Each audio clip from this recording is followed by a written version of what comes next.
en un pequeño párrafo. Somos culpables de muchos errores y muchas faltas, pero nuestro peor crimen es abandonar a los niños olvidando que son la fuente de la vida. Me parece que la disertación que hoy nos va a brindar el doctor Fernando Iglesias, Fernando Alonso. Perdón, Fernando Alonso, nos cuenta él en su práctica que él no se olvida de esto que dice Gabriela Mistral, como lo expresa él mismo en el título de su exposición. Lo voy a presentar. Fernando Alonso es médico de la Universidad Nacional de Rosario, psiquiatra infanto-juvenil de la AAP y API, pediatra de la SAP, psiquiatra del Hospital Provincial de Rosario, responsable de la concurrencia en psiquiatría infanto-juvenil de dicho hospital, docente de posgrado de la Universidad Nacional de Rosario, coautor de varios libros de la especialidad.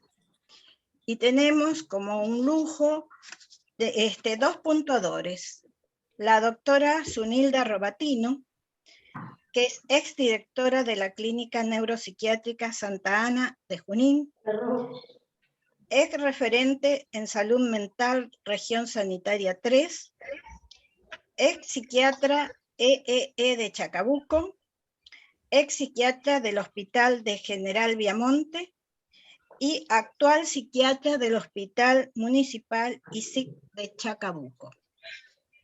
Y tenemos también un lujo, como diría nuestra querida Marcia, al doctor Alberto Serrano, que tiene un currículum tan largo que es imposible abarcarlo en un rato. Solamente voy a decir dos cuestiones, que es jefe de servicio y profesor titular en las universidades en Texas, Pensilvania y Hawái, y presidente de la Asociación Internacional de Terapia de Grupo. Bueno, Fernando, te escuchamos. Bueno, vamos a ver, aquí estamos. Buenas tardes a todos, o buenos días. Bueno, les agradezco a toda a Marcia y a todo, y la presentación y a todos ustedes que están acá. Yo no veo si tengo la pantalla. Acá está, compartir pantalla. Ya estoy. Ahora sí, creo. ¿Ustedes pueden ver? No. Sí. Ah, bueno, entonces... Lo que no puedo es ubicar esto. Disculpen un segundo. No puedo...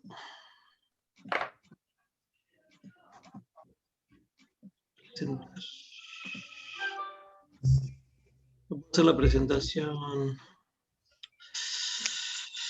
Ay, bueno. Vamos de vuelta.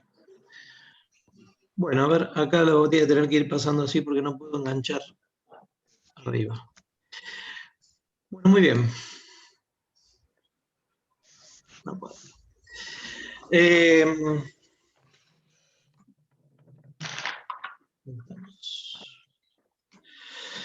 Bueno, el título, como decíamos, es ¿qué hacemos con lo que no se puede? 3 casos clínicos. Voy a presentar.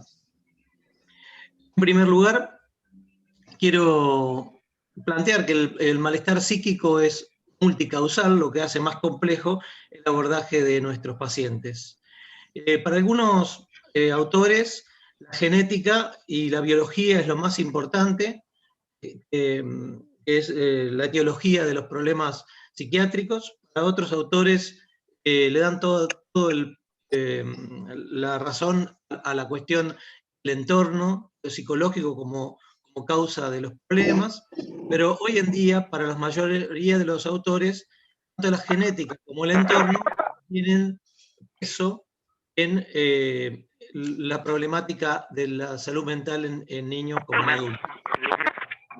Respecto a la genética, hay algunas enfermedades como por ejemplo la esquizofrenia, el autismo, el trastorno bipolar, que son de mucho peso en la heredabilidad.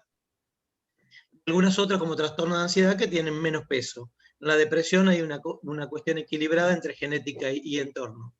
Y respecto al entorno, tiene que ver con las vivencias que los niños y las niñas tienen, no solamente las vivencias, sino la historia, que a veces cuestiones generacionales o secretos familiares o problemáticas que llevan varias generaciones repercuten en los síntomas de los niños en la actualidad. Pero la genética y el entorno solo no alcanzan a definir esto, porque en muchos casos, como podemos ver algunos estudios donde vemos que por la determinada problemática o trastorno hay supongamos un 50% de heredabilidad, así como aparece ese 50% que en mellizos se repite el cuadro, hay un 50% en el cual no se repite. Y entonces, con la misma genética y un entorno similar, podemos encontrarnos con una variable. Y esta variable tiene que ver con el sujeto. Ustedes saben que los seres humanos, a diferencia de los humanos, no vivimos la realidad de forma directa. Le ponemos un cristal, tiene que ver con nuestra propia subjetividad. Y eso tiene que ver con la cultura y la instancia simbólica que es sola del ser humano. Esto nos permite ser únicos, tener una visión de la realidad única. Eso a veces, con la misma genética, un entorno similar, a algún paciente puede traerle un problema y a otro no. Es decir, estos tres pilares van a fundar tanto en la neuroplasticidad, quiero decir, la citoarquitectura del cerebro, como los intercambios de neurotransmisores y la forma en que una neurona actúa o no, tanto como en la estructura mental, es decir, el modo en que una persona desea, actúa, toma decisiones. Entonces, esto hace que cada uno de nosotros seamos distintos. Cada uno, la respuesta va a ser uno por uno. Ante un conflicto, ante un problema, ante cualquier evento vital, cada uno de los niños o cada persona va a responder con cierto grado de resiliencia o vulnerabilidad que hará que se presente una patología o no. Voy a presentar tres historias para tratar de exponer lo que hoy quiero transmitirles. La de Gastón, que es un joven rechazado, la de Jorge, que lo podemos nombrar como el niño triste y enojado, y la historia de Tomás, que es un niño fuera de sentido. Los tres niños atendidos en el Hospital Provincial de Rosario. La primera historia habla de Gastón, el joven rechazado. Gastón tiene hoy 16 años, nació en el 2005 y tuvo una primera infancia complicada con desnutrición, crianza conflictiva, maltrato y abuso. A los 10 años, el Estado dicta una medida de protección de personas en el 2015 y es alojado en una residencia para niños y adolescentes junto a sus 3 hermanos y una hermana. En este tiempo, los familiares, que está internado ahí, los familiares lo visitan muy poco, la madre se preocupa poco por él y sus hermanos, y bueno, así va transitando sus años en ese lugar. En el año 2017, a los 12 años, el joven empieza a presentar algunos conflictos interpersonales con sus pares, fundamentalmente. Y es ahí donde nos consultan en el Hospital Provincial de Rosario, donde después de una evaluación, junto con el grupo de concurrentes, concluimos que presentaba un déficit intelectual moderado, un retraso mental moderado, con dificultades en sus relaciones sociales. Indicamos psicología y realizamos psicoeducación y un seguimiento.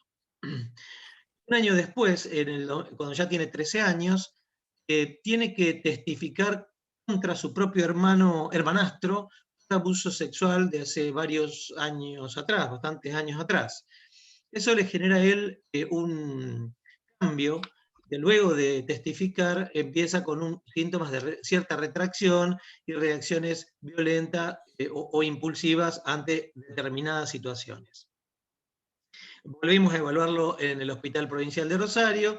El diagnóstico en este caso se vuelve a repetir el déficit intelectual moderado con trastorno de conducta ya más intenso, por lo tanto se medica con risperidona, se vuelve a indicar psicología y se agregan actividades de inclusión social.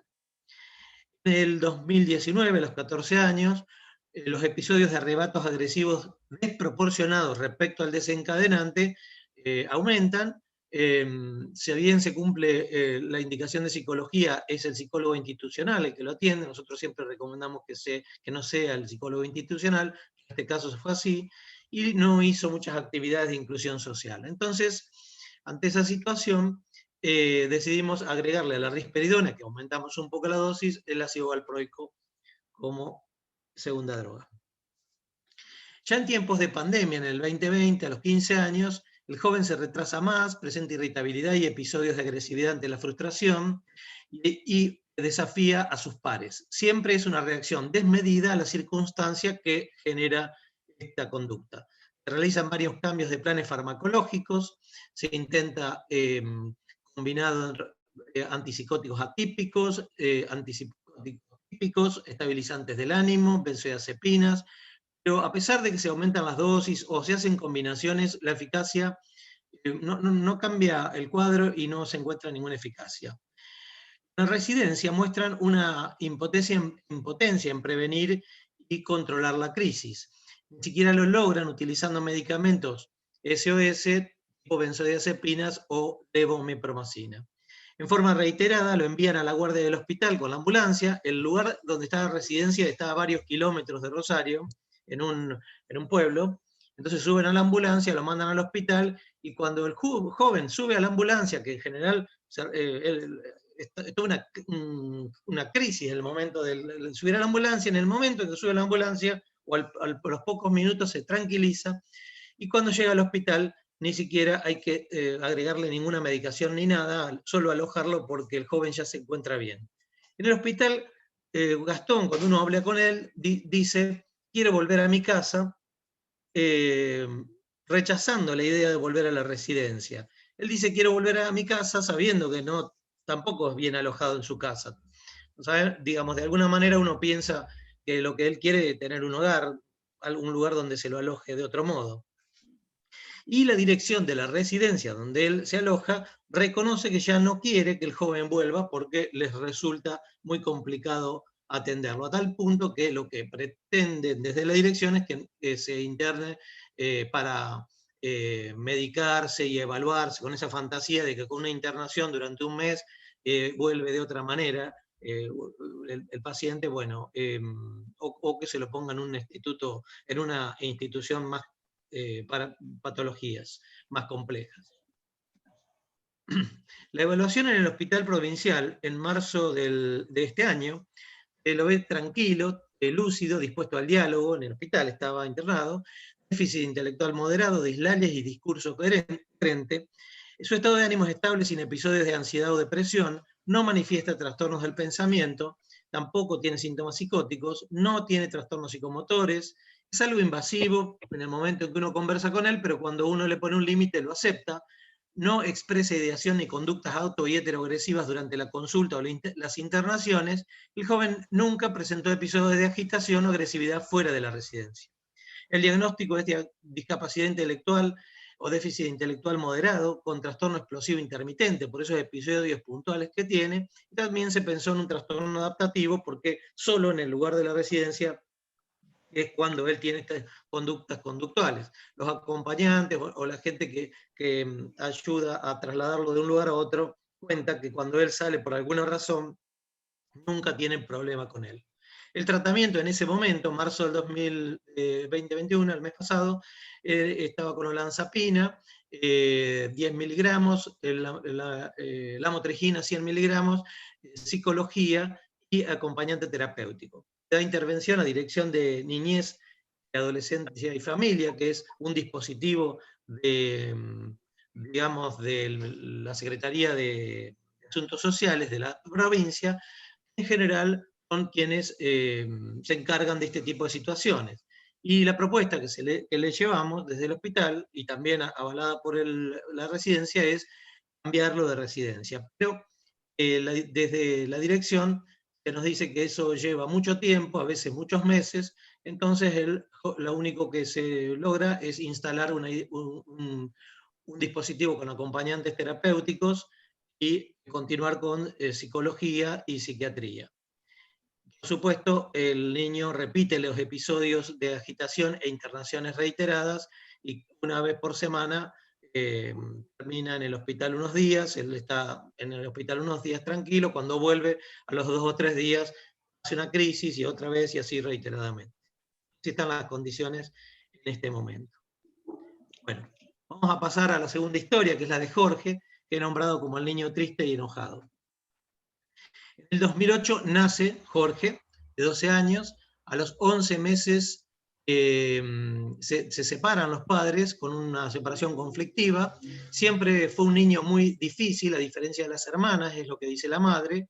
A los 4 años presenta trastornos de conducta en el jardín, es visto por un neuropediatra que diagnostica TDAH y lo medica con metilfenidato y psicoterapia, pero no presenta buena evolución. Un año después, a los 5 años, el niño sigue irritable, agresivo, consulta en un servicio, no el nuestro, sino en otro hospital de psiquiatría, donde ya se hace el diagnóstico de trastorno de conducta severo, y se hace un certificado de discapacidad, se lo medica con risperidona, ácido valproico, se le ponen terapias de diferente tipo, y el niño en ese tiempo, digamos, después, desde el 2014 al 2019, de 6 a los 11 años, tiene altibajos con algunas internaciones, pero nunca logra una estabilidad y siempre tiene episodios bastante severos, puntuales, como por ejemplo agredir a una maestra, etc.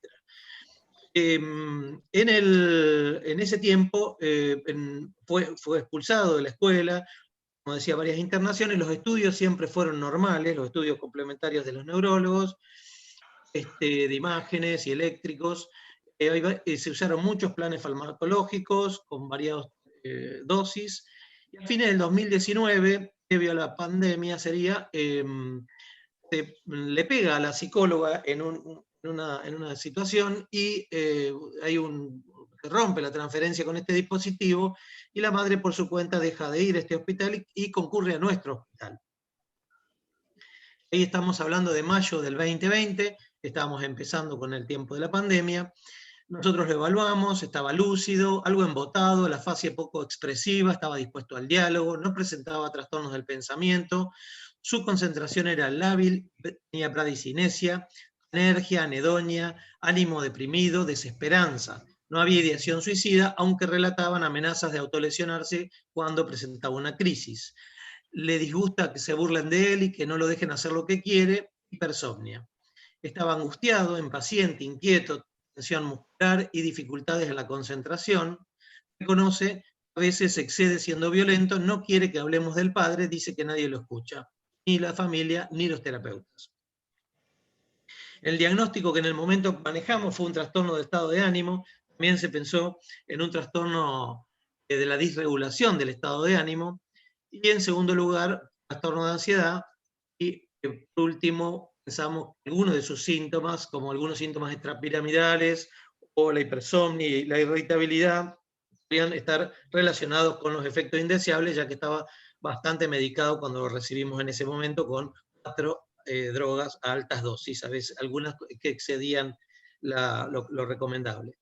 Entonces se decidió en ese momento acomodar el tratamiento con olanzapina, sertralina y ácido valproico, y psicología, psicoeducación familiar, y se da intervención a trabajo social.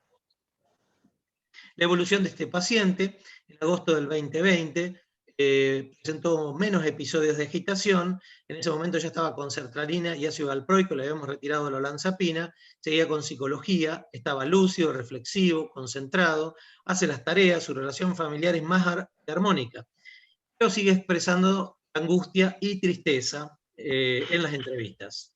En agosto del 2020, Jorge queda solo, la madre trabajaba bastantes horas afuera de la casa, y queda solo con sus hermanas que eran mayores que él. Y tiene un episodio por una cosa menor, si quien veía televisión o no quien veía televisión, se pelea con las hermanas y les pega. A una de las hermanas le pega. Entonces la madre decide no tenerlo más en casa. Plantea que tiene mucho miedo de trabajar y dejarlo con sus hermanas, una de ellas es mayor y otra es menor, y decide no tenerlo más en casa, me informa esto, lo sube a un taxi y lo deja en la puerta de la casa del padre.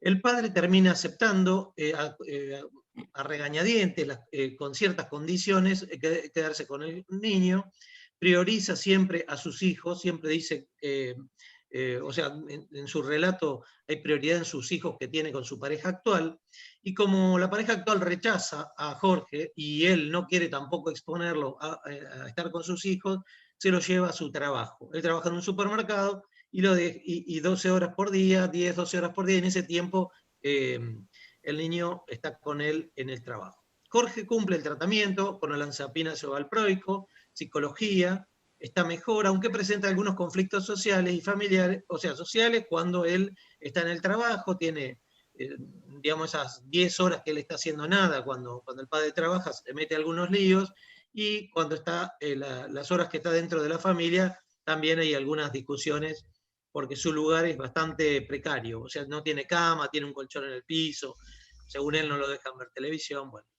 A mediados de octubre, luego de un episodio una pelea bastante violenta que hubo dentro del mismo supermercado, el padre termina encerrándolo en una pieza durante 2 horas, con las pastillas que él usaba, las tenía el niño, entonces el niño termina tomándose las pastillas, todas juntas, bueno, se genera una crisis en ese momento, y el padre decide no vivir más con él. Nos informa que él no va a encargarse más del hijo.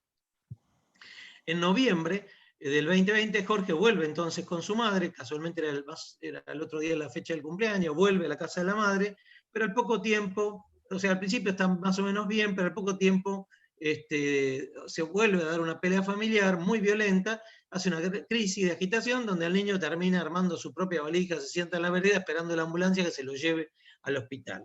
Queda internado en este caso en un hospital que no es el nuestro, porque el nuestro estaba dedicado a COVID en ese momento y bastante complicado.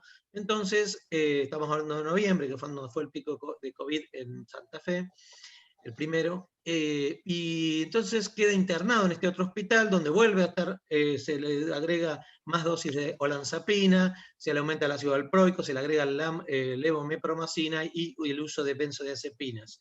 El niño, o sea, se empieza a polimedicar otra vez. El niño cuenta por primera vez que fue, acá en esta internación, por primera vez cuenta que fue abusado por su padre. Se da una intervención a la Dirección de Niñez, Adolescencia y Familia, no dictan una medida de exclusión, consideran que no es suficiente todo esto como para que se dicte la medida de exclusión, es decir, que no pueda estar con ninguno de sus familiares y se le dé un hogar como refugio. Entonces queda durante varios meses internado en el hospital, donde presenta muchos episodios de fuga, agresiones, crisis, muchas complicaciones para la gente que estaba atendiéndolo en el hospital en ese momento, hasta que finalmente, hará un mes más o menos, se le dio un hogar para que él esté, pero sin la medida de exclusión. O sea, todavía la madre está a cargo y sigue con la idea de volver a estar con, o sea, el Estado tiene la idea de que vuelva con su madre, pero así están las cosas ahora. Y por último, es Tomás, el niño fuera de sentido. Este niño tiene ahora 9 años, en el 2012 nace, es un recién nacido pretérmino con asfixia neonatal, la madre tiene depresión postparto, la familia es muy disfuncional, es difícil de calmar, según dice la madre, un retraso generalizado del desarrollo, según los pediatras y los neurólogos que lo evalúan. A 4 años tiene una empresa con conductas disruptivas y dificultades en la socialización, especialmente cuando se escolariza, tiene convulsiones febriles, ahí conoce a una neuróloga que lo medica por las conductas, no por las convulsiones, no recuerda qué medicamento, ese medicamento lo termina abandonando. A los 5 años ingresa a escuela especial con un certificado único de discapacidad. La madre recorre varios especialistas, nunca está conforme, siempre es bastante querellante y va variando de dispositivos de atención públicos del Rosario, y a los 6 años vive en Villa Gobernador Galvez, que es una ciudad que está pegada sería del Gran Rosario, y consulta ahí en el hospital de Villa Gobernador Galvez, donde un equipo de salud mental lo evalúa con el diagnóstico de psicosis, lo medican con levomepromacina y ácido valproico. La madre continúa inconstante en el tratamiento, el padre está ausente, muy disruptiva la familia. Hay momentos donde el padre vive con la madre y la pareja de la madre, todos juntos en la misma casa. En el 2020, a los 8 años, luego de varias internaciones, bueno, se constata que no se consigue un centro educativo terapéutico, nunca está en tratamiento terapéutico, o sea, permanente. Lo ve una neuropediatra en este caso y le hace estudios, resonancias, eléctricos, todos normales, lo medica con haloperidol, levomepromacina y ácido valproico. La evaluación de este año, en febrero del 2021, en el hospital provincial, lo vimos inexpresivo, con dificultad en el habla, su postura es algo rígida, movimientos lentos. En momentos el niño se comunica con el interlocutor e interactúa con algunos intereses limitados. Su dibujo es muy simple, hay un esbozo de juego simbólico, pero con muy poca imaginación. Su discurso es simple y su voz es impostada, e interactúa con el interlocutor con cierta lógica, pero bruscamente y sin ninguna razón clara, presenta bruscos cambios donde su comportamiento se torna extravagante y desorganizado. Su lenguaje pierde el sentido, ignora a quien le habla, lo evade, cambia de actividad. En estos episodios quiere irse del lugar o grita, y si alguien se lo impide, comienza a pegar o a hacer una crisis de excitación muy violenta. El diagnóstico que se plantea es psicosis infantil y el tratamiento es risperidona con ácido valproico, terapias multidisciplinarias, acompañante terapéutico y un centro educativo terapéutico.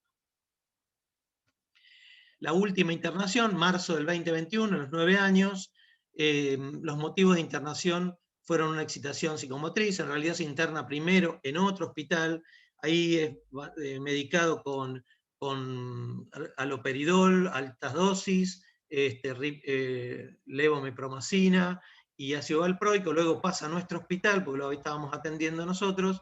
Entonces, en esta internación, quedó con el plan risperidona, 3 miligramos, levomepromacina, 75, de ácido valproico, 600, y mostrando una respuesta paradojal al lorazepam. Se retira el haloperidol ahí. La psicoterapia que se implementa es diaria en la sala de pediatría, varias horas, 2 o 3 horas, la psicóloga trabaja con el niño, y luego de una semana de internación presenta crisis reiteradas, agitación y agresividad, no mejora nada, fugas, con respuestas a la interacción conflictiva de sus padres. Tienen grandes conflictos entre los padres que están separados y por momentos se cruzan dentro de la internación. Se decide, entendiendo que el niño necesita una internación especializada que no tenemos en la provincia de Santa Fe, en el estado, bueno, se decide que este niño no puede estar en una sala de pediatría común, que no teníamos las condiciones, que se ponía en riesgo permanentemente y ponía en riesgo a los demás, y además que necesitaba un equipo terapéutico que, además de la medicación, empiece a trabajar con él dentro de la internación, más amplio que una psicóloga. Y bueno, entonces se plantea esto en dirección y se logra, lo único que podemos hacer en provincia de Buenos Aires, de Santa Fe. Bueno, este chico tenía obra social, entonces se habla con la obra social y una clínica privada de psiquiatría arma un dispositivo en el privado. Pero la madre está 12 horas en esa clínica, no le gusta, se siente mal, ve situaciones que le parecen que no corresponden para estar su hijo ahí, y se fuga. Ahí se va a otro hospital que se había internado primero, lo internan de vuelta y empieza todo un debate entre las direcciones de ambos hospitales y del auditor de la obra social para dónde va a ir a parar este niño. La madre muy querellante que quiere denunciar a todo el mundo, por supuesto abandono. Bueno, lo que se ve acá es una falta de un dispositivo de internación especializada. que complica el tratamiento y el alojamiento de este niño y esta familia. Bueno, estos son los 3 casos clínicos. Yo sé que fue muy largo, voy a hacer un pequeño resumen. Gastón, de 16 años, el niño rechazado, les recuerdo, es el niño que recibe abuso, maltrato y abandono. A los 10 años lo llevan, digamos, en forma obligatoria a una residencia, declara contra su hermanastro y empieza a tener síntomas más disruptivos de los que tenía, se pone agresivo e intolerante. Es ahí cuando se hace el diagnóstico de trastorno, retraso mental y trastorno, en realidad este es el diagnóstico, creo que antes no lo había dicho, explosivo intermitente, también se pensó en trastorno adaptativo, y está medicado con la olanzapina, la motrigina, psicología. Es rechazado por todos, por la familia, por la residencia, y las instituciones no le estamos dando, creo yo, un alojamiento corresponde. El otro niño es Jorge, que lo nombré el enojado y triste, es aquel niño que presenta una conducta disruptiva, varios tratamientos, es un niño muy difícil, tiene una gran desesperanza e irritabilidad, es autodiactero-agresivo. El trastorno sería un trastorno del estado de ánimo, medicado con olanzapina, valproico y psicología. Es rechazado por ambos padres y no tiene un lugar claro que lo aloje.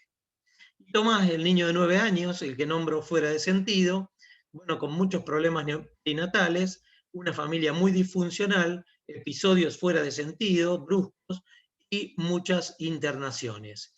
Diagnosticado como psicosis, queda medicado con risperidona y levomepromacina.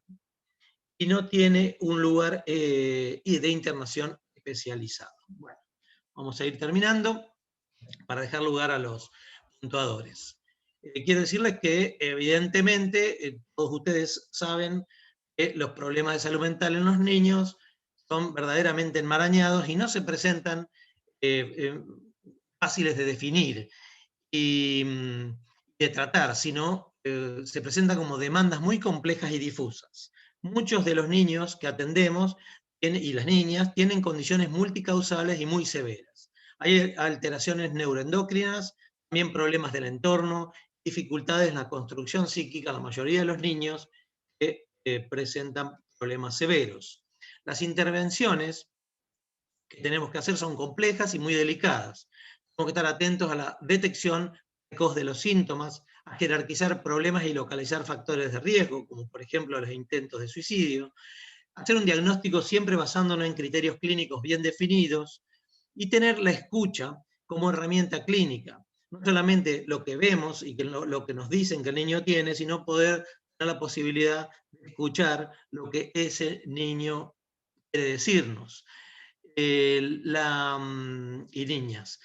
La interdisciplina es fundamental en el trabajo, entendiendo como interdisciplina a un grupo de profesionales, cada uno desde su constructo teórico, de aportar algo de su especialidad, pero siempre también tiene que el especialista traer y mostrar lo que no le alcanza, lo que no sabe, para que haya verdadera interacción entre las disciplinas. Y por último, indicar estrategias terapéuticas avaladas por la evidencia. Para terminar, pienso que el niño y la niña tenemos que siempre, a pesar de todas las diapositivas anteriores y lo que he indicado, creo que es fundamental que no lo dejemos a la deriva. No es posible un abordaje sin escuchar al niño o a la niña y sin tener en cuenta lo que tiene para decir. Y sobre todo, sin dispositivos que los alojen, ya sean que los alojen como una actitud maternal o familiar, que los alojen en un dispositivo especializado cuando los cuadros son muy severos y no podemos controlarlos en los hospitales comunes. Bueno, por último les muestro a mis 2 ciudades. San Nicolás es donde vivo y también trabajo, y en el hospital y en Rosario es donde trabajo, en el hospital provincial, que quedan a 70 kilómetros unas de la otra. Muchas gracias por haberme escuchado.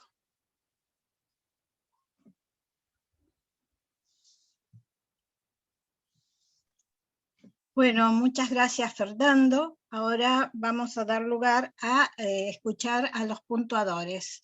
Así que, por favor, Suni.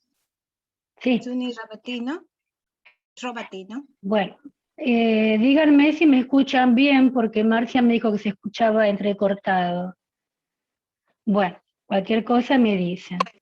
Bueno, a ver, voy a tratar de ordenar un poco mis pensamientos, porque surgieron muchísimos a partir de toda la exposición de Fernando. Pero yo comenzaría tomando el título que él puso a su exposición, ¿qué hacemos con lo que no se puede? ¿No? Entonces a mí me viene a la mente la idea de, cuando él pregunta qué hacemos, me viene la idea primero en hacer un pequeño cambio del verbo, ¿no? Y transformarlo en qué es lo que no estamos pudiendo hacer. Porque cuando uno dice con lo que no se puede, ¿no? Que es realmente lo que está pasando, nos habla de un límite y de una imposibilidad. En cambio, si nosotros empezamos a pensar en qué es lo que nosotros no estamos pudiendo hacer, nos abre cierta pequeña esperanza. A mí, escuchando los tres casos que él relató con una claridad impresionante, me puedo sustraer un común denominador dentro de estos tres casos, y que es la palabra rechazo, ¿no? Un niño que es rechazado por todos, otro niño porque es agresivo, porque tiene ira, el otro que es rechazado por su familia, porque no es, pareciera que no está dentro de los hijos son fulanito, fulanito, y este es el que tiene que, digamos, aguantar, ¿no? Cuando dice mis hijos, prioriza mis hijos, el padre no incluye a este niño, entonces ahí hay un rechazo intrafamiliar. Y en el tercer caso, un rechazo también. Esta palabra rechazo a mí me lleva a pensar en el desamor. Y pensar en el desamor me retrotrae a la idea de los derechos del niño, así como comenzó Susana a hablar de Gabriela Mistral, me encantó, porque es justamente esa, hemos tenido quizás la misma idea, ¿no? De empezar a analizar qué es lo que no estamos pudiendo hacer en la situación, ¿no? En ver a este niño rechazado, en el desamor, en la falta de alojamiento, en el sistema social, y es a su vez los derechos. El amor es un derecho del niño, ¿no? Es un ser amado y poder amar conforme a uno de los derechos del niño. Y si hablamos de derechos del niño, tenemos que ir, evidentemente, a retrotraernos a la Ley de Promoción y Protección de los Derechos del Niño, sancionada y promulgada en el año 2005, que a su vez, vamos a ir haciendo como una cadena hacia atrás, me lleva a pensar en la pionera de todo esto, que fue una campesina que me lo tuve que escribir el nombre porque nunca me acuerdo el nombre, me acuerdo el apellido, que es la fundadora de Salven a los Niños, tan conocida Suni, se mundialmente, corta. y que fue a su vez... Se corta la transmisión, Suni. A ver si puedo poner los datos móviles.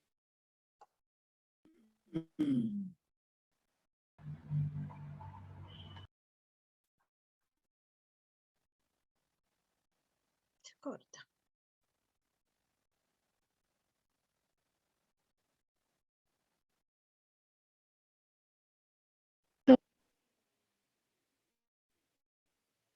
¿No me escuchan? A ver, habla ahora. No, Suni, no te escuchamos.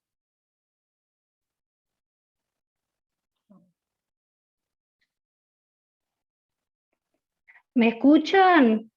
Ahora sí. Bueno,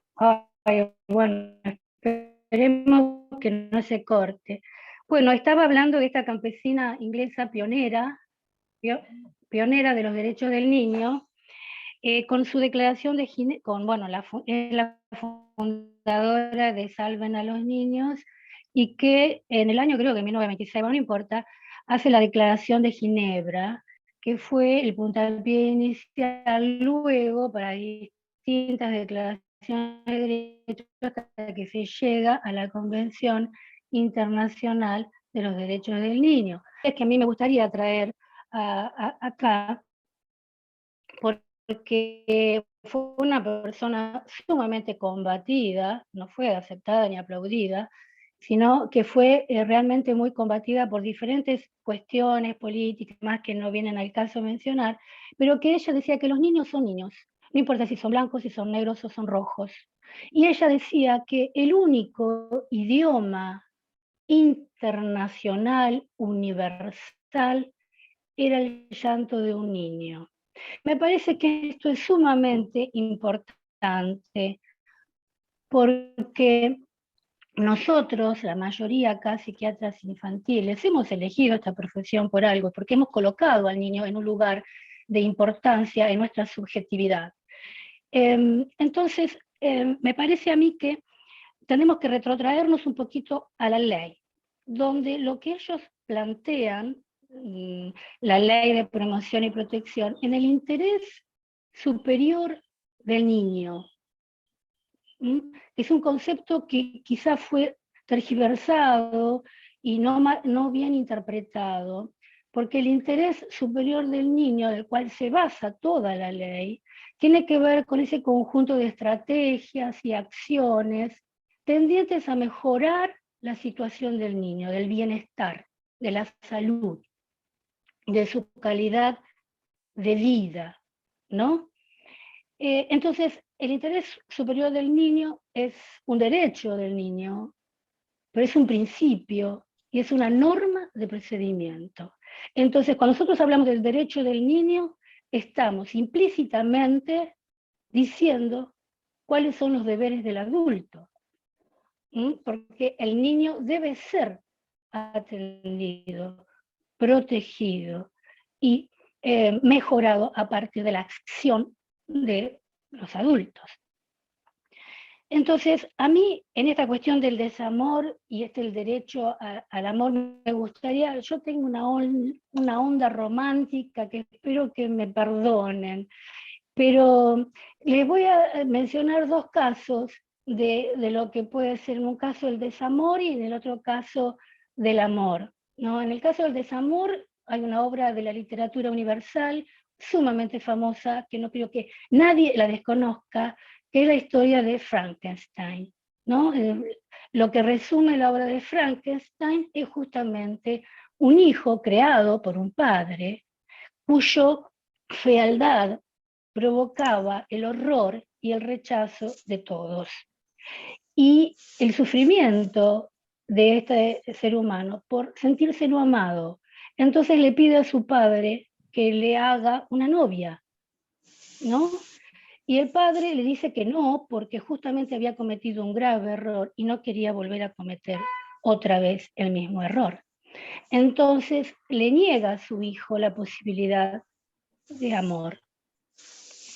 Para esto el creador estaba por casarse y él estaba muy enamorado y estaba a punto, ¿no?, de contraer.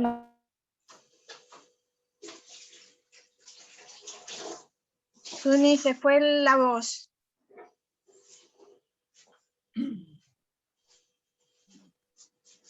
a buscar Frankenstein.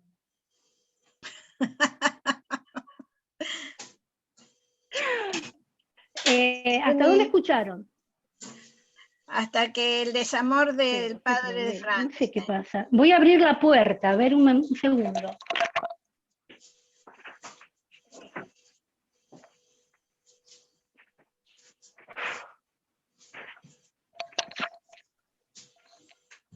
¿Me escuchan? Sí. Porque abrí la puerta a ver si por ahí tengo más señal. Bueno, no sé hasta dónde escucharon, pero bueno, le es negada la necesidad que tenía o el deseo que tenía ese hijo Frankenstein de tener un amor. Entonces, en la víspera del casamiento de su padre, él mata a la novia. Y ahí está la tragedia, ¿no?, de esta historia de Frankenstein, que en realidad es una historia de amor, pero de desamor. Y que, bueno, es una tragedia, porque después termina matando al padre y se termina suicidando. Y esa sería la historia que a mí metafóricamente me lleva a pensar en estos tres casos, en estos pequeños tres Frankenstein. Y la otra historia, que es la historia de amor, que es de un escritor, Salinger, que lo deben conocer también, donde él cuenta que hay tres hermanos, dos mayores adolescentes y una bebé de 10 meses que llora todas las noches. Entonces uno de ellos, llamado Seymour, que aparece en muchas de las obras de Salinger, le dice a su hermano: voy a leerle un cuento. Y el otro se ríe, le dice: ¿para qué si no entiende? Ya lo sé, le contesta Seymour, pero tiene orejas, oye. Y en este oye aparece lo importante de todo esto, porque esta niña cuando crece jamás se olvidó de ese cuento taoísta, pero no porque supiera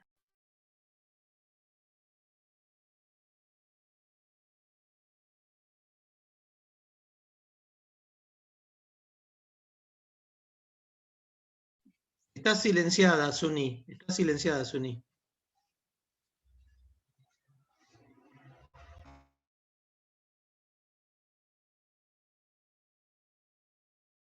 Una pena que no podemos oír. Suni, desilenciate. Suni, que estoy buscando acá a ver por qué está silenciada. Espera, desilenciate pero no vos, sé por Suni. qué, yo lo desactivo y se vuelve a silenciar.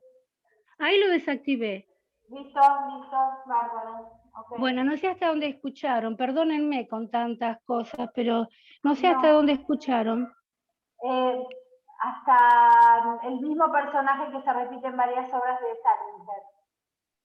Bueno, que eran tres hermanos, donde había dos adolescentes y una hermanita menor que dormía en otra habitación, que tenía 10 meses, y lloraba todas las noches. Entonces uno de ellos le dice al hermano, que es el personaje protagonista, Seymour, le dice: le voy a leer un cuento. Y el hermano se ríe y le dice: pero si no entiende nada. Y él le dice: ya lo sé, pero tiene orejas, oye.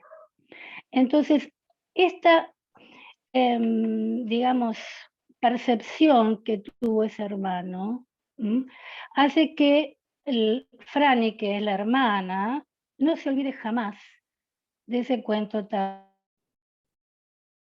taoísta, que es lo que le estaba diciendo, sino que volvía a su memoria la voz de su hermano leyéndoselo. Entonces, me pareció una metáfora hermosísima de lo que es el amor y lo que es el acto de amor, ¿no? Una historia de desamor con otra simple, vulgar, y hasta que podría ser cotidiana de algunos hogares, ¿no? Ojalá fueran todos, de amor.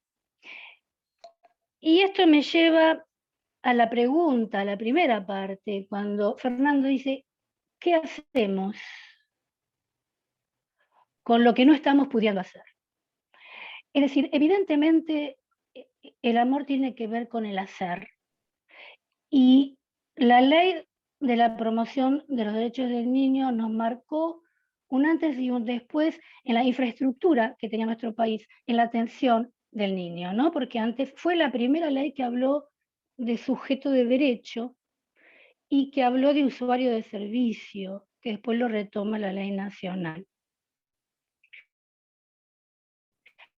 Pero en realidad fue la ley de promoción que primero fue provincial de la provincia de Buenos Aires, lo sé porque yo justamente en ese año entró como referente en región sanitaria tercera, y después se sancionó la ley nacional de promoción de los derechos del niño.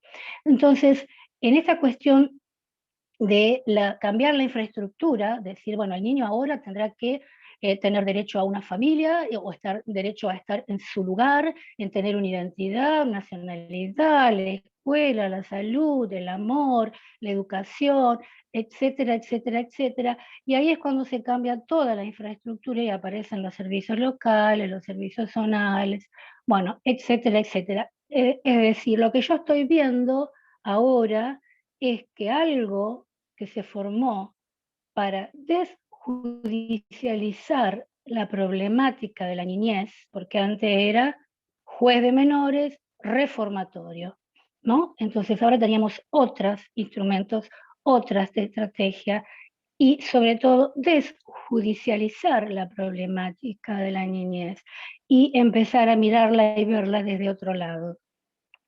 Y lo que yo estoy viendo ahora es que se ha llegado a una situación casi de parálisis y que se está judicializando otra vez la problemática de la niñez. Entonces creo que los que estamos todos, porque una de las cosas que proponía la ley era la formación de los consejos locales de promoción y protección de los derechos del niño, y yo la verdad que no conozco en mi zona ningún consejo. Conozco los servicios locales, los servicios zonales, etcétera, etcétera. Pero bueno, me parece que la respuesta al qué hacemos es clave y, como digo, ¿no?, que en todo derecho del niño hay un deber del adulto y nosotros como profesionales de la salud tenemos que hacer algo, sobre todo las nuevas generaciones, que son las que van a venir con todo el ímpetu, la energía, para tratar de cambiar esta frase que nos tiró Fernando y que es como, digamos, un pedido de auxilio para rescatar a la niñez desvalida. Me parece que ese es el punto. Me parece que esta presentación fue para una reflexión, y volver a poner, digamos, las cartas sobre la mesa y estar pensando cada uno desde su lugar qué puede aportar para que este idioma universal, que es el llanto, que es la angustia, llamémosle ira, llamémosle tristeza, llamémosle desorganización del pensamiento, pueda ser escuchada con un oído, digamos, refinado en el sentido de acercamiento humano hacia el que sufre y poder realmente provocar cambios, porque yo lo que veo es una gran paralización y la verdad que como nosotros como psiquiatras es muy difícil que podamos trabajar solos. Por más quijotes que algunos puedan ser, si las demás instituciones no se mueven, es muy difícil hacerlo. Bueno, eso es nada más lo que quería decir. Me parece que es una pregunta que nos lleva a un montón de preguntas, pero que no nos tenemos que paralizar ante tantas preguntas y empezar a hacer algo, aunque sea muy pequeño.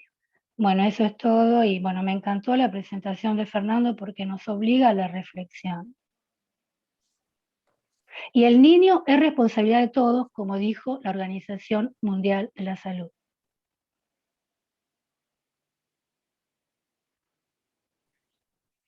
Eso es todo.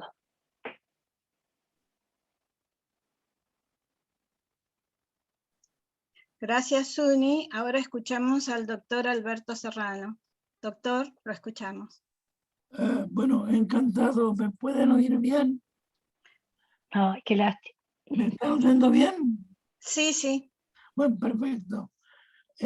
Mucho de pensar de todo esto, pero qué interesante que el título que eligió el doctor Alonso de qué hacemos con lo que se puede, me hizo acordar mucho a mi relación con el que era el titular del Departamento de Psiquiatría de la Universidad de Pensilvania. Y me acuerdo cuando hablábamos con él de una serie de complejidades legales y administrativas, y él me insistía que el interés de él era en el arte de lo posible. El arte de lo posible. Esto me hizo recordar eso, que es posible dentro de los recursos limitados, sociales, legales, etcétera, Y en los casos que presentó el doctor Alonso, fue muy interesante seguir el itinerario del cuidado de estos chicos, todos los cuales evidentemente fueron víctimas de negligencia o abuso. Y el problema que persiste es la falta de participación de la familia de una manera viable, y me voy a hablar de eso en unos minutos. Y el hecho de que cantidades de individuos de manera con buen entrenamiento y buena formación y buena intención se conectaron con este chico y se conectaron con la familia cada tanto, pero sin mayor éxito persistente. Pero una de las preguntas que me hacía era que sabemos mucho de lo que está mal con estos chicos, de lo patológico, lo disfuncional, pero no bastante de lo que está bien. Por ejemplo, que el nivel educacional alcanzado, tienen alguna habilidad especial, musical, artística, deportiva. No sabemos nada de eso. Porque si algo va a andar mejor, si nosotros podemos tener un enganche con este chico en el sentido de mejorar su condición, mejorar su funcionamiento, es a través de aquello que ya está bien. Porque lo está mal no lo podemos reemplazar. No le podemos dar un nuevo cerebro que funcione bien, una nueva familia que sea amante, de apoyo, etcétera, no. Pero ahí hay una familia. Yo me pregunto, ¿cuánto se ha hecho hasta ahora para poder trabajar con la familia, con lo malo, pobre que tengan? De todos modos, es la única familia viable para nosotros. No le podemos inventar una nueva familia.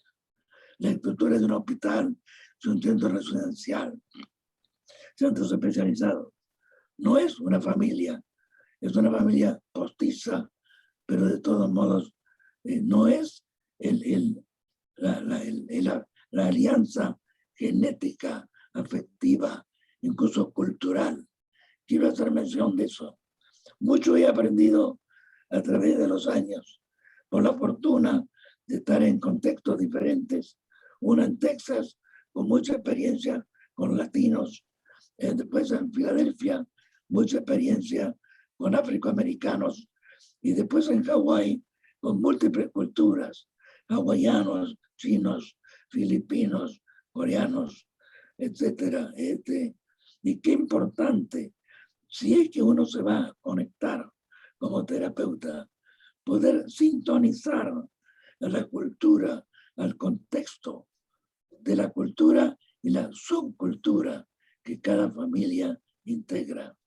Si no hacemos una conexión, no somos relevantes para ellos y no van a ver con alguien de afuera que trata de hacer algo por ellos con buena voluntad, pero que no puede estar conectado. Y como si tratamos de conectar en un televisor, ¿qué canal agarramos? Y aparecen 2 o 3 canales simultáneamente borrosos. Claro que no podemos ser expertos en cada cultura, pero tener conciencia de qué cultura son, donde estos chicos, por ejemplo, que representan, son familias clase media, clase pobre, son originalmente de Argentina o han venido de otro lado. ¿Cuál es la afiliación de la familia, la integración de la familia a la cultura argentina, etcétera? Es decir, no podemos hablar mucho ahora de 1, 2, 3 generaciones, pero tengo muchísima experiencia con eso, la diferencia que hay entre cada nivel de generacional en el sentido de adaptación, de integración y la transmisión de valores a través de la generación.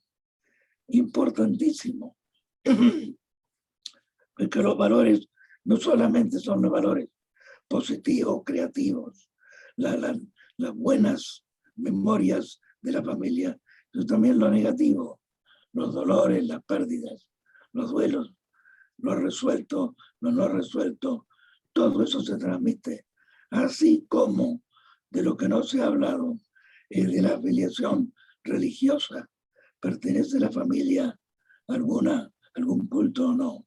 Guay, ¿por qué todo esto es importante?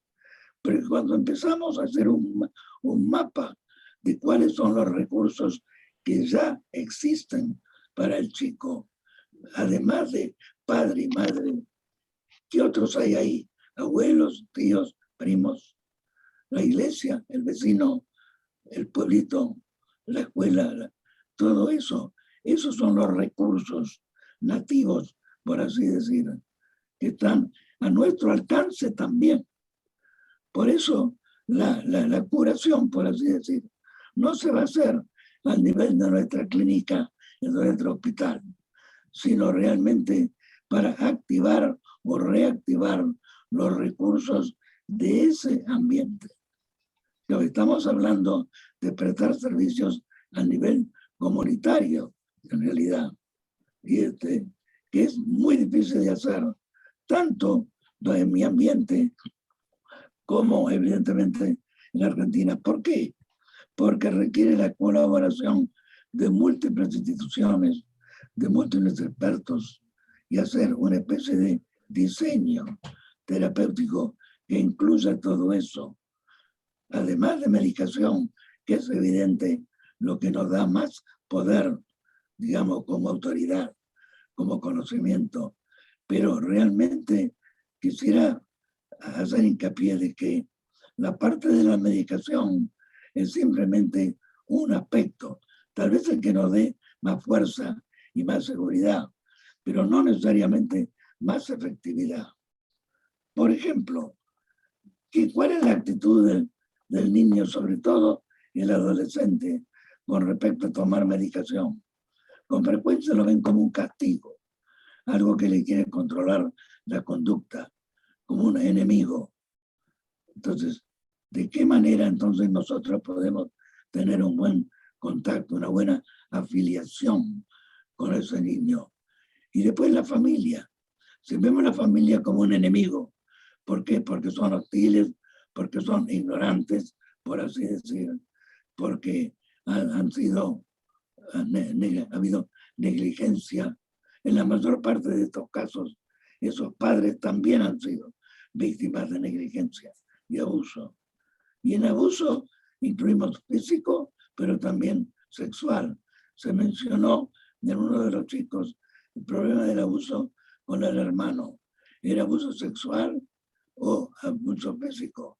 Hay mucha diferencia, en realidad, del impacto y la profundidad de la herida y el significado, etc.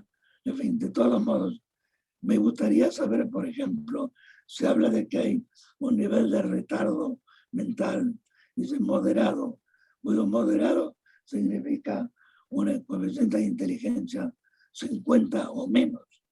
Eso es bastante serio, muy limitante. ¿Dónde entran, por ejemplo, cuando hablamos de la habilitación o rehabilitación de estos chicos, sobre todo el adolescente? La educación vocacional, porque un chico así no puede ser un buen mecánico o un buen jardinero, o solamente pensamos en una formación académica que termine la secundaria y vaya a la universidad. No creo que ninguno de estos chicos puedan tener la competencia, digamos, de eso. ¿Dónde entra, por ejemplo, la terapia de psicoterapia de grupo para mejorar la relación social? Eso no se va a mejorar con terapeutas adultos o doctores en un hospital. Eso tiene que ser con pares, con chicos como esos, del mismo color, de la misma educación, del mismo nivel. Si no, se van a sentir fuera del pozo y no lo van a poder tomar, no lo van a asimilar, no lo van a poder ayudar a progresar en su capacidad social, etc. Y las familias, digamos, Alguien dijo hace mucho que las familias son el problema, pero también son la solución. ¿Y por qué son la solución? Porque es el mejor recurso que tenemos a mano. Ahora, ¿cómo podemos, por ejemplo, en el chico que lo mandan con la madre, después con el padre? Si uno va a hacer eso, hay que tener o un asistente terapéutico o un terapeuta que va a la casa a ayudar a la mamá o a entrenarla a cómo manejar un chico con necesidades especiales. Cuando en una familia con múltiples chicos, el padre dice, bueno, manejamos nosotros y está todo bien, pero este no. Bueno, no es que ellos han sido malas personas, no están entrenados a poder enfrentarse con un chico con necesidades especiales. Es nuestra responsabilidad hacer posible que ellos obtengan ese entrenamiento. En una palabra, hay que entrenar a esos padres o a los padres postizos, por ejemplo, en un centro como están en residencial. No es raro que el centro residencial se quiera lavar las manos y sacar, digamos, la oveja negra que no anda bien. ¿Por qué? Porque generalmente no tienen personal con formación especial para chicos, no chicos solamente víctimas de negligencia, sino chicos que están realmente dañados emocional y también cerebralmente. Todos estos chicos tienen una encefalopatía, realmente, por negligencia, por mala nutrición, por violencia, etc. No hay duda. El problema no es tanto el diagnóstico como qué hacemos, qué es lo que tienen estos chicos que están bien todavía, aunque esté a medio bien, y que lo podamos mejorar, porque esa es la única manera que tiene alguna credibilidad con el chico y con la familia, en ese sentido. No le quiero dar un sermón, simplemente me encantó la presentación.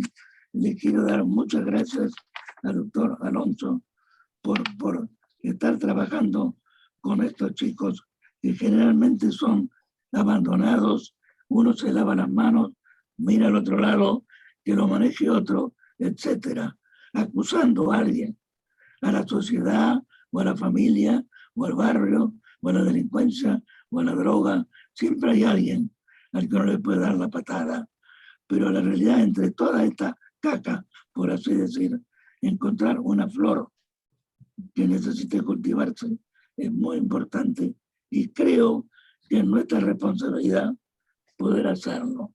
Muchas gracias por esta oportunidad. Muchas gracias, doctor. Muchas gracias, y abrimos el lugar para las preguntas, para los aportes que quieran hacer. Tal vez voy a empezar yo, o mejor dicho, voy a empezar yo. Les voy a contar que en el Hospital Infanto Juvenil teníamos el mismo problema que nos trajo Fernando en su exposición. Llegó un momento en que los chicos de internación entraban y salían, y se llegó hasta 8 internaciones. Entonces nos empezamos a preguntar qué era lo que estábamos haciendo. Sí, teníamos las mejores medicaciones que hay en plaza. Teníamos una infraestructura excelente para los niños. Teníamos actividades que los acompañaban durante todo el tiempo de internación. ¿Y por qué cuando les dábamos el alta, a los 2 días, al día siguiente, volvían? Y rápidamente volvían a estabilizarse.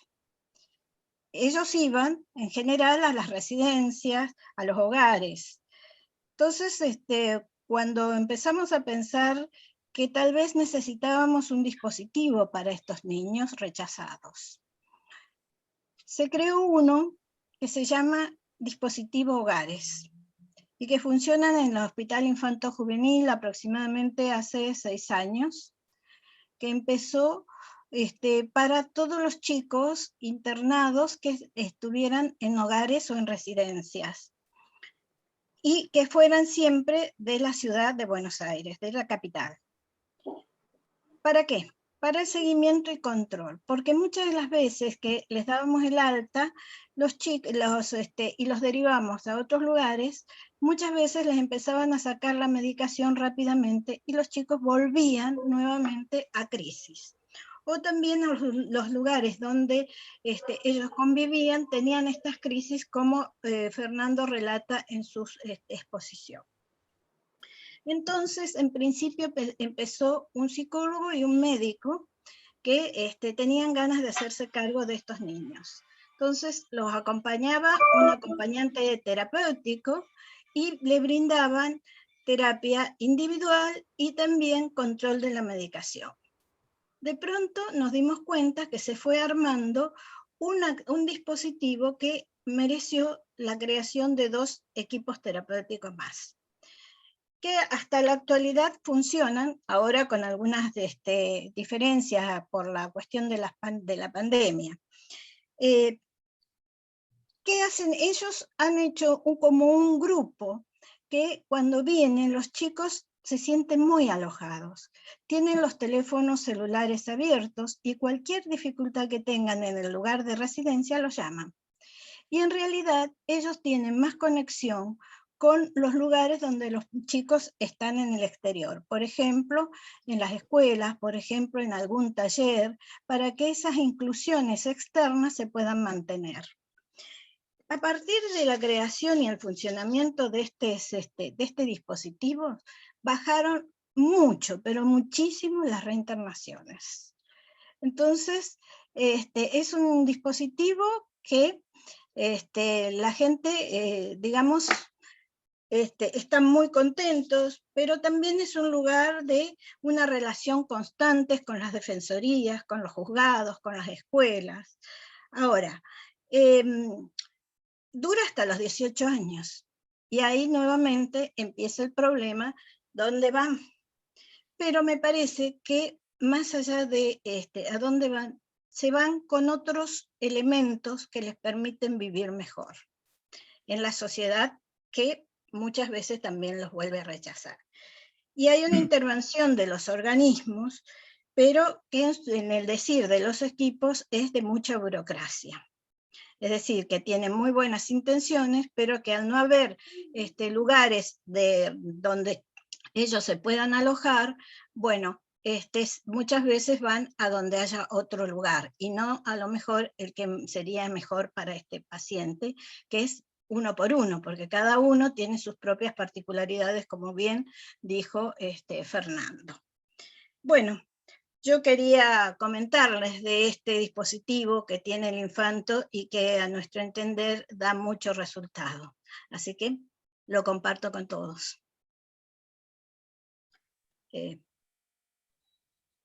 ¿Yo puedo hablar? Sí, Roberto, ¿cómo no vas a poder hablar? Quiero decir que fue excelente la presentación de Fernando, y lo de Suni, esta esperanza de modificación y este deseo de que cambien las cosas, y por el otro lado, Alberto Serrano, que en realidad, por favor apaguen el audio, por favor. El doctor Serrano, Alberto, que es un sabio en la psiquiatría, es una persona muy querible y que en realidad habla de todo un aspecto que muchas veces nosotros no lo evaluamos. El hecho, por ejemplo, ¿cuál es la cualidad? ¿Qué cualidad tiene? Porque lo que vemos son las crisis, las reacciones, que hay que medicarlo para tratar de controlarlo, de poder bajar todo el sistema de irritación, etcétera, que hace que muchas veces nosotros usamos medicaciones de adulto, algunas no aceptadas, o antirrecurrenciales que verdaderamente pueden producir situaciones difíciles a los chicos, sin una medición clara, o benzodiazepinas, que en realidad son adictivas y pierden la memoria, etcétera, y puede ser una adicción. Entonces, pero uno lo hace por la desesperación de encontrar que el chico pueda salir de esa crisis.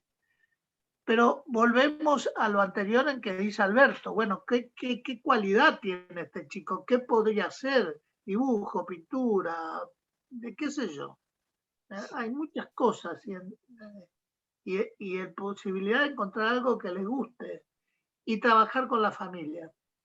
Nosotros hemos hecho trabajo con la doctora Blay, en realidad con las familias, la mayoría de los chicos drogadictos tenían familias disfuncionales, o abuso sexual, o intoxicación con drogas de los padres, o amenazas físicas. Y esto uno cree que en realidad los hospitales o las instituciones están atravesadas por la sociedad. O sea, los conflictos sociales se manifiestan verdaderamente con la patología en el hospital.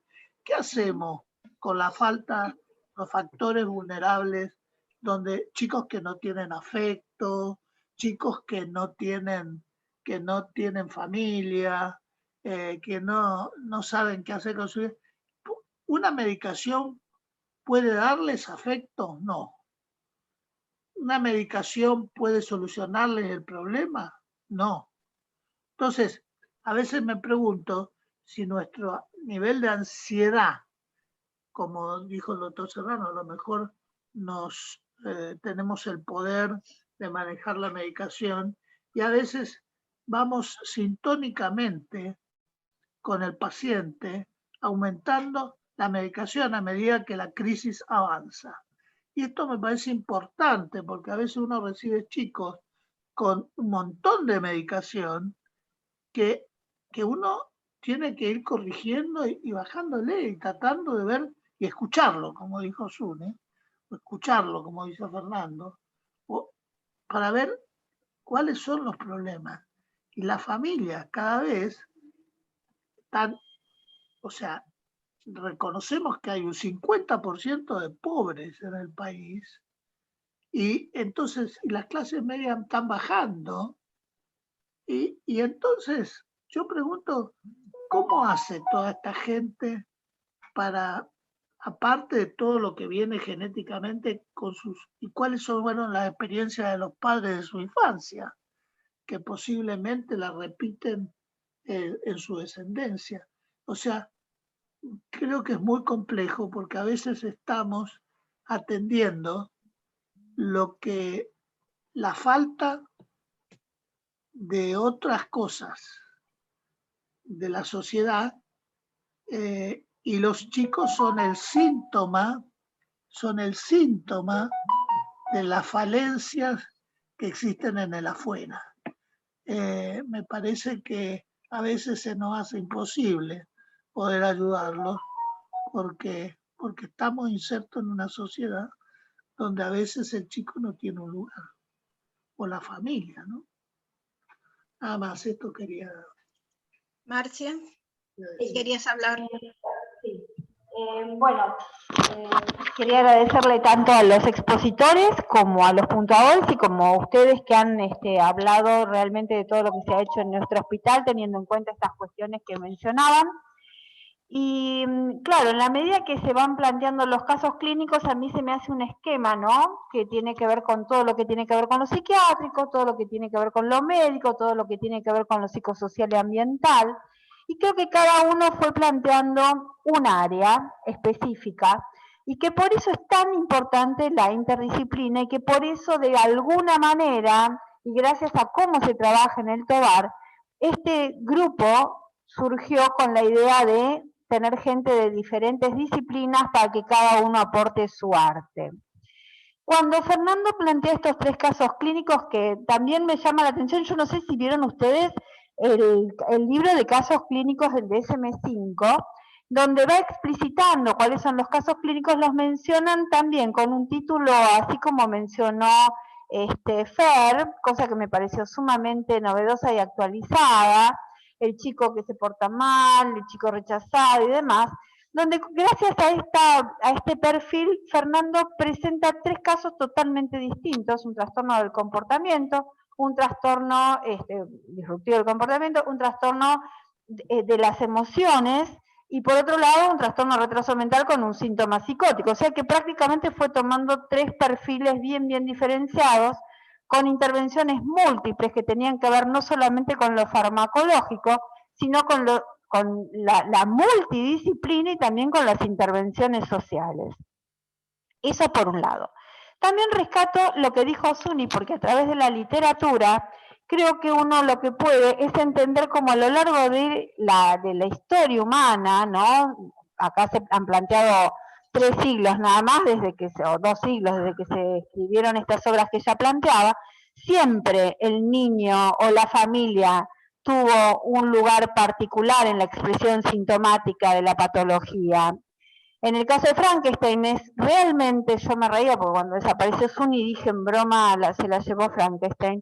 Te lo digo antes porque cuando escuches después la grabación me vas a querer matar, Suni. Pero dije justamente esto, porque es verdad, es el rechazo al hijo que viene con alguna patología, que es tanto lo que trabajamos aquí, que es el chico con retraso mental o el chico con TEA, donde los padres realmente muchas veces los depositan, y que esto también fue un factor que se trabajó mucho durante la gestión tuya y la del doctor Yunes, para ir buscando cómo integrar a esas familias a que aceptaran que por ahí, en vez de llevarlo a natación o de llevarlo a hacer música, ese chico lo que necesitaba era una terapia para que dentro de lo que tiene sea lo mejor que se pueda y que la familia pueda aceptar esa diferencia. Y esto se planteó de alguna manera con la puntuación de Suni. Por otro lado, con el doctor Serrano, que tiene tan amplia experiencia, no solamente en lo psiquiátrico, sino también en lo sociocultural o ambiental, pudimos ver cómo a través del trabajo en distintos lugares de Estados Unidos pudo ir adaptándose a esas culturas, que ya Erickson en la parte evolutiva lo trabajaba también, y que ahora con el doctor Serrano, con toda la experiencia que tiene, lo pudimos ver tan claramente, y adaptarse a esas culturas y ver cuáles son las necesidades, entre ellas lo deportivo. Así que, doctor, yo no hago deporte, si me lleva a Hawái a hacer surf, se lo agradezco. Así que realmente creo que fue una exposición muy amplia, muy clara, de expositores, puntuadores y discutidores, así que realmente me llena de alegría la amplitud con la cual hemos podido abordar estos casos clínicos. Muchas gracias. Claudia, que ha levantado la mano. Claudia. Sí.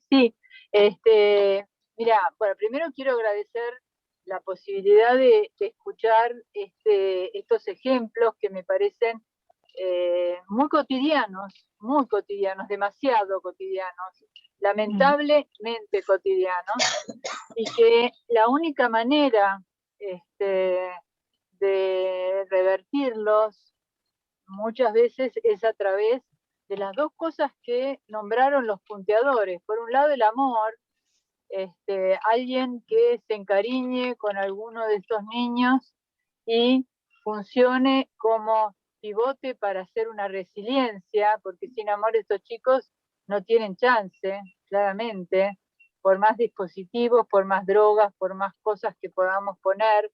Alguien que lo haga sentir querido. Un niño no querido hace cosas, ¿no? Independientemente de su historia.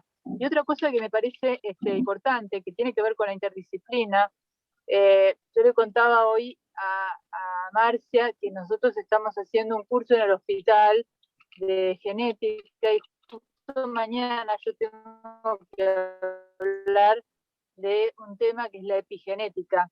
Y en una de las láminas que yo utilizo, Se entrecorta, Claudia. hablo de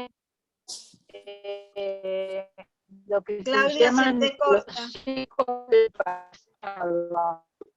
Es el problema del celular, ¿viste? Yo también tengo celular. ¿No? que estoy... Claudia, se te corta. ¿no? No te escuchamos. Que salir y estoy en un auto. ¿Me escucha? No puedo mejorar la señal. Se escucha entrecortado, Claudia.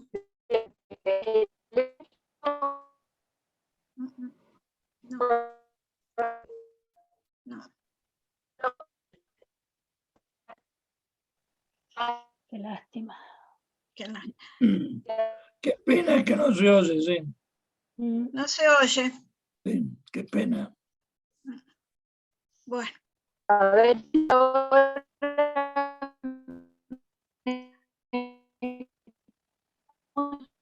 No, Claudia, no te podemos escuchar.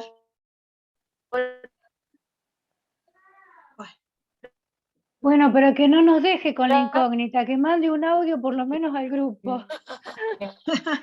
Así no, claro, Bueno. por lo menos un reducido número nos vamos a saber. No, no. ¿Me escucha? No. No. Bueno.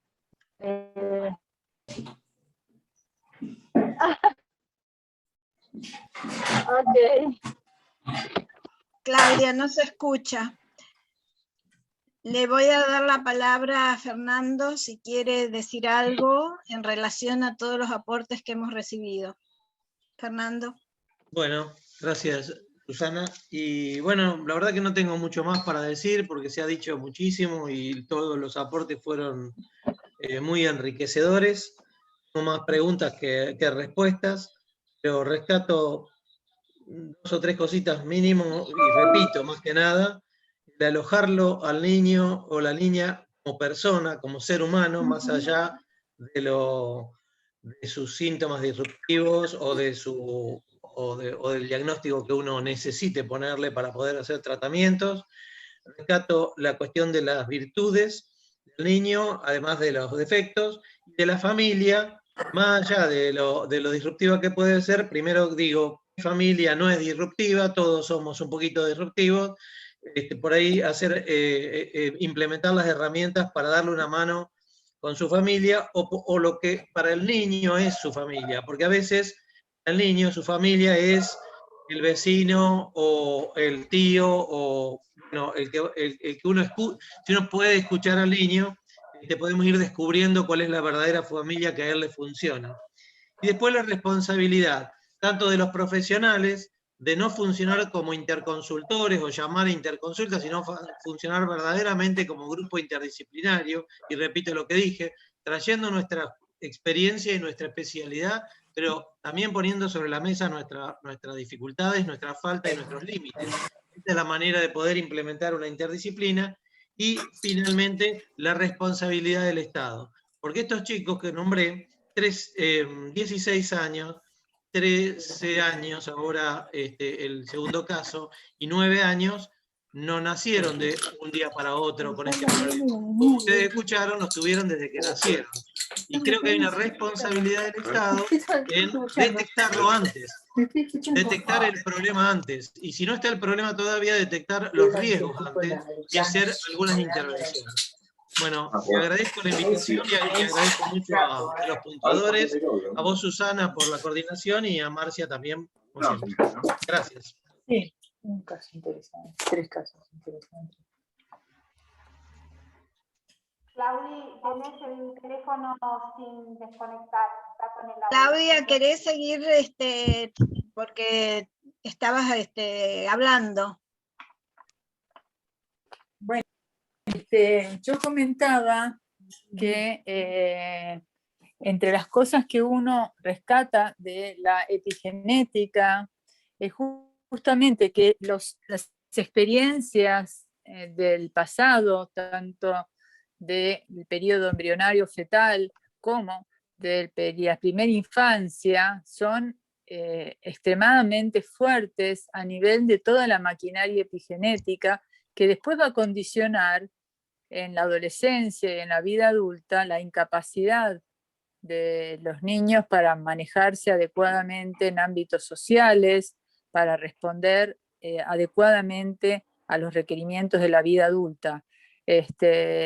Y bueno, justamente yo en este curso que tengo que dar justamente mañana, hablo de lo que se llaman los ecos del pasado, ¿no? O sea, que alguien responde en la vida, en la adolescencia, no con una intencionalidad, sino como puede, porque su aparato psíquico, desde lo biológico, nos ha mostrado que ha sido vulnerado en experiencias fetales, embrionarias, de la primera infancia, de manera tal que no le queda otra alternativa de funcionar de este modo, porque está marcado biológicamente así. Cuando uno se interioriza sobre estos mecanismos epigenéticos, entra justamente en el conocimiento de que todas estas situaciones de desamor, de abandono, de violencia, de abuso,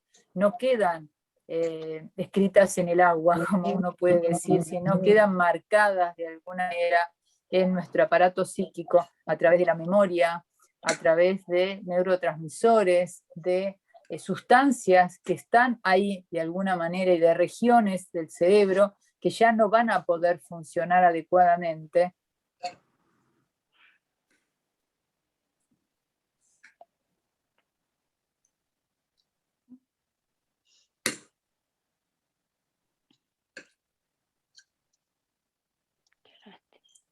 Se volvió a cortar. No sé es terrible. Bueno, con el celular es muy complicado. Claudia, se volvió a cortar. Agradezco mucho tenido el aguante para escuchar. Bueno, de cualquier manera te transmito que requieren información sobre el curso de epigenética que comienza mañana. Así que, bueno. Doctor Serrano, ¿quiere participar, decir algo? Porque su alocución fue muy buena y yo coincido mucho en esto que usted dice de buscar algo que le es propio de ese niño para poderlo encauzar, como puede ser la música, la gimnasia, el teatro, como una salida y un reconocimiento subjetivo de ese niño que padece. Agradezco la oportunidad que he tenido. Y ahora cuando estamos hablando de epigenética, recuerdo un autor que posiblemente no hayan conocido, que era un húngaro psicoanalítico, terapeuta familiar, Boszor Nagy, que escribió un libro clásico sobre la transmisión de valores a través de las generaciones. De valores a través de las generaciones, hace hincapié sobre eso anterior a saber de genética, porque los estudios de él fueron del año 60, 70, pero yo tuve oportunidad de conocerlo en Filadelfia. De todos modos, me impactó mucho eso y me ha quedado, y evidentemente ahora lo podemos estudiar de una manera mucho más personal, y me encanta, digamos, que tenga la oportunidad de tomar un curso o enseñar un curso sobre epigenética que recién se está reconociendo como algo importante.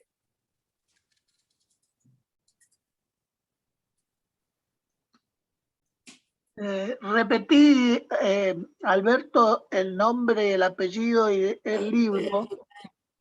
Su nombre es húngaro, se llama Boszor Nagy con una Z, Nagy, Nagy. Ah, claro, Nagy, sí. Conocido como uno de los pioneros de la terapia familiar. Pero la contribución grande fue eso, lo de la transmisión de valores a través de las generaciones, a través del inconsciente, lo ponía él. Pero ahora sabemos que es genético, ¿sí?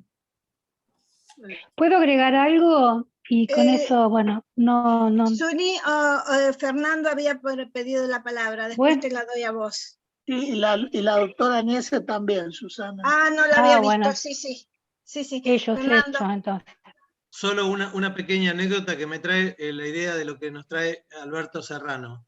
recuerdo un paciente que atendíamos en un pueblo que quedaba, una ciudad que queda a varios cientos de kilómetros de Rosario, y el niño no lo podían subir a la ambulancia para traerlo por lo disruptivo que era. Vivía en un barrio con una familia que la madre le ofrecía marihuana, digamos, muy disruptivo, muy complicado para atender, y una de las cuestiones fue esa. Y bueno, en mi grupo de trabajo, donde están residentes muy ingeniosos y osados, uno de los residentes se propone para ir hasta la otra ciudad en su moto, se fue a atenderlo por su cuenta y sin seguro del hospital.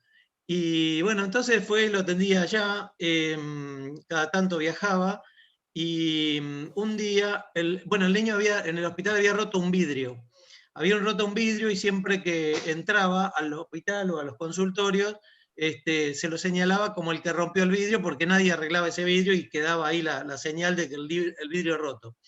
Entonces, este concurrente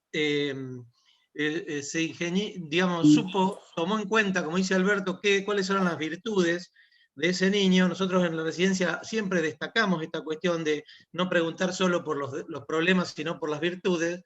Y una de las virtudes que tenía era que pintaba bien. Entonces consiguieron una madera, taparon el agujero del vidrio, donde iba el vidrio, con una madera, y él pintó un dibujo, hizo un cuadro.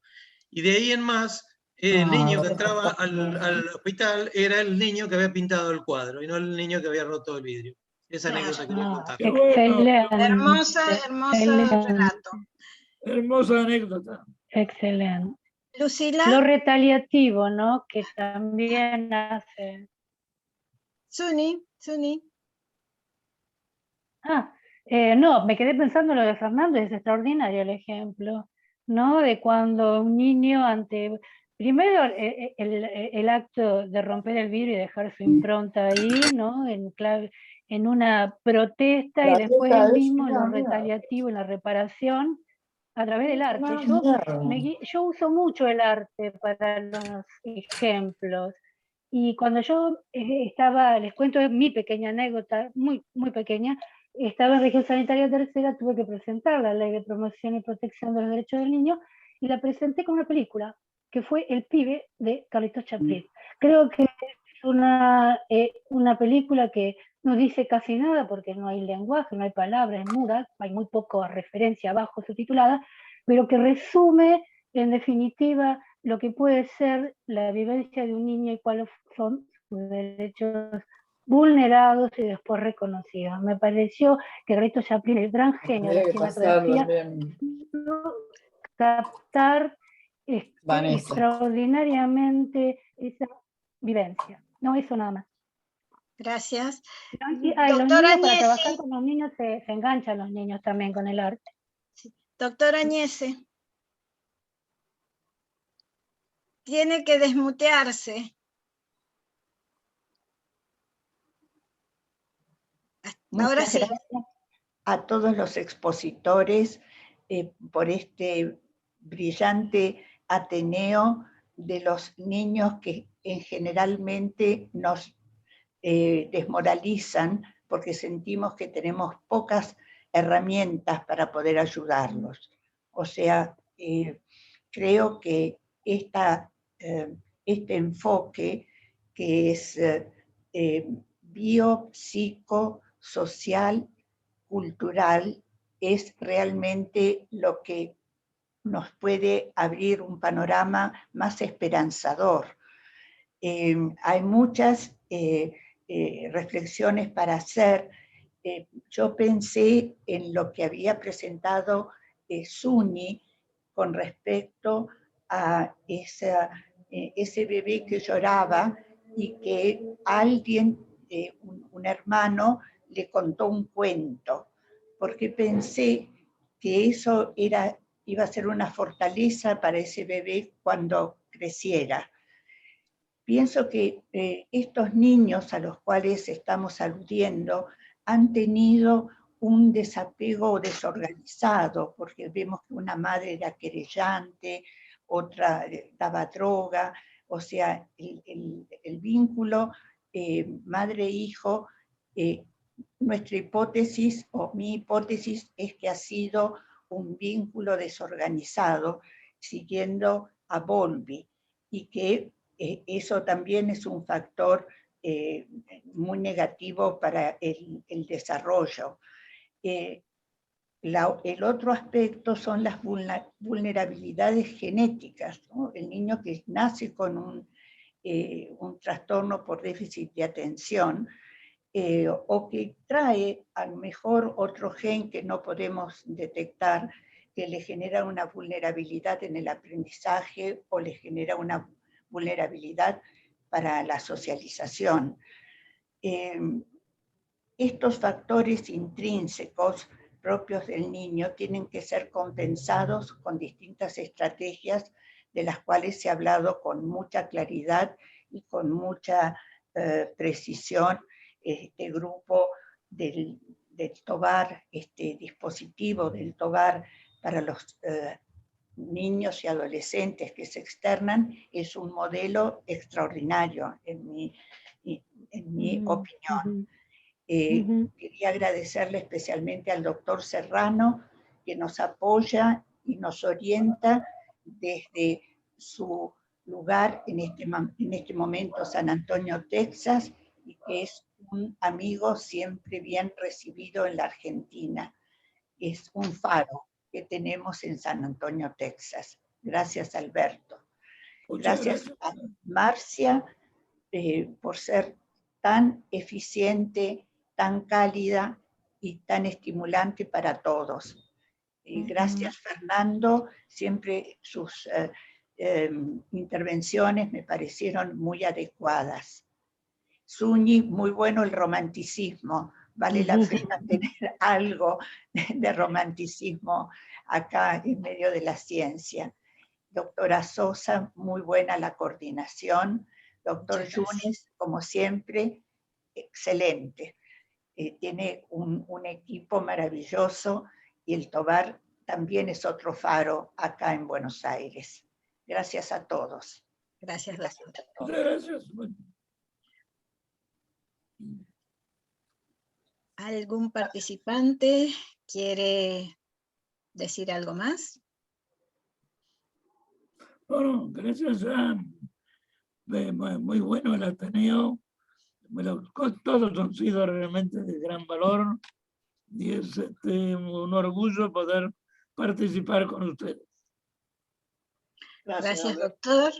El orgullo es nuestro que usted esté con nosotros. Bueno, gracias, Fernando. Gracias, Suni. Gracias, doctor. Gracias a todos por la participación y espero vernos el próximo jueves. Marcia. Gracias, Susana, excelente. Y los invito el próximo jueves. Va a presentar la doctora Susa Mouso, Graciela para mí, unos casos clínicos, un caso clínico en particular sumamente interesante.